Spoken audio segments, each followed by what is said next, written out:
Hello everyone, welcome back to the channel. In today's video, we will have a look at the new trim range function in Microsoft Excel. We will also look at the trim range reference operator, that is the dot operator, which is a shortcut method of using the trim range function in practice. So let us dive into Microsoft Excel.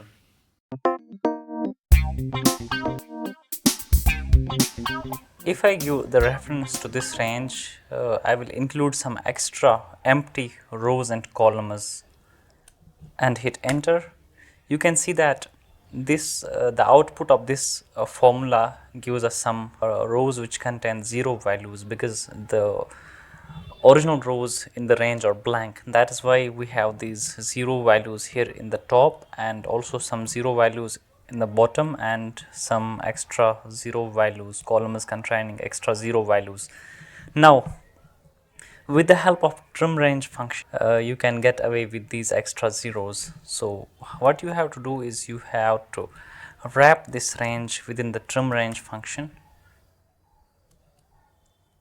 then close parenthesis, hit enter. Here you have this clean range, clean output, which doesn't contain any extra zeros.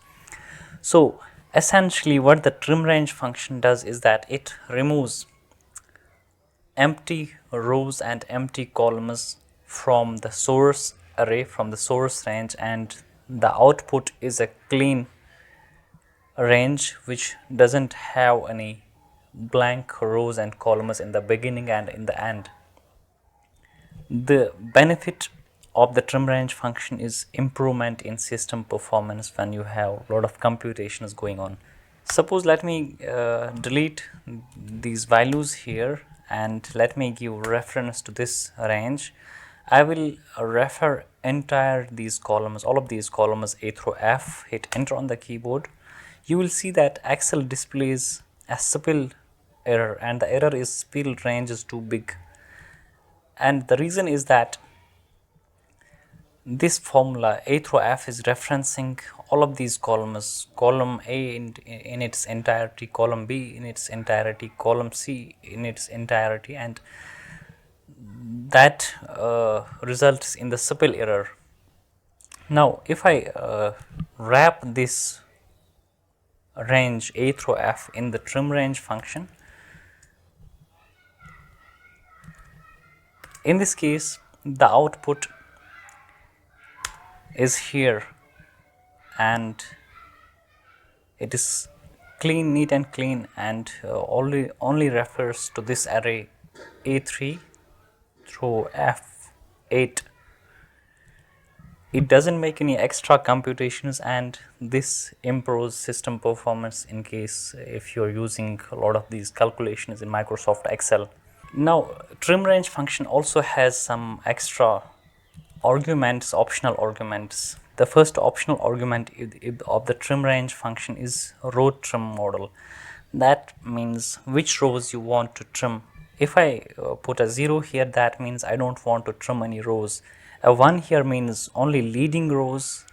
In that case, the trailing rows will be included. Only leading rows, rows at the top of the range being referenced, will be removed.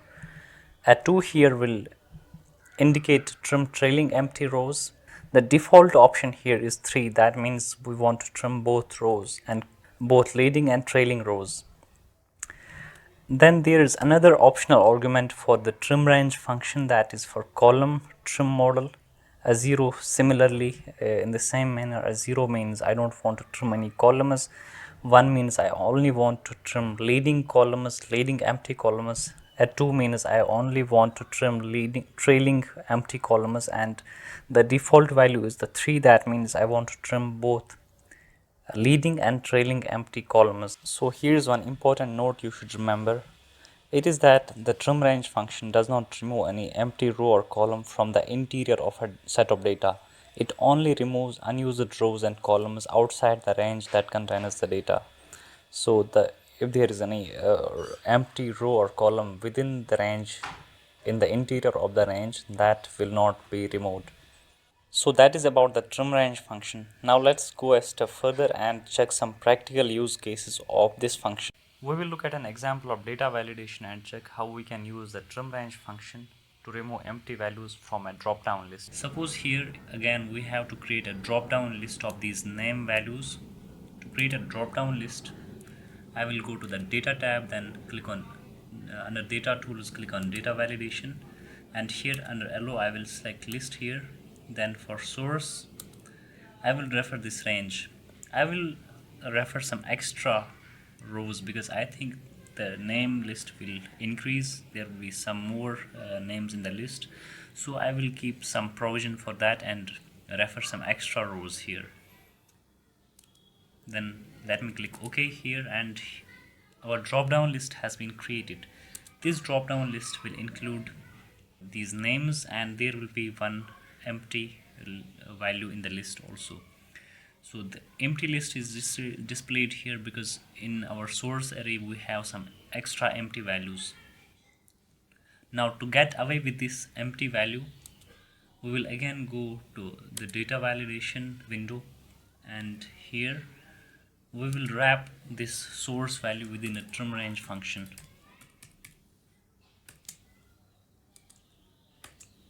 Click OK here and check the result.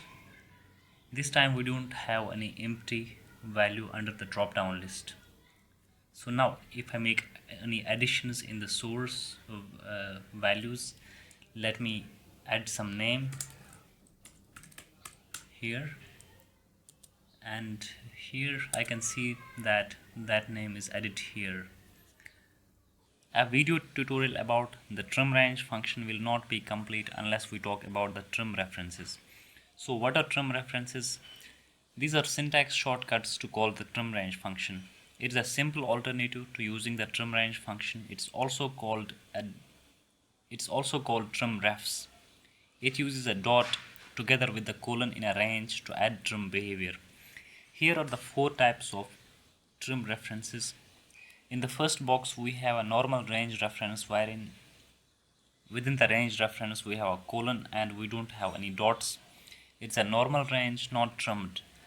The next box here contains a dot after the colon. This syntax will trim trailing rows and columns. Then we have the third syntax wherein we have a dot before the colon in a range reference. This syntax will trim leading rows and columns, and then in the fourth box we have a dot both before the colon and after the colon.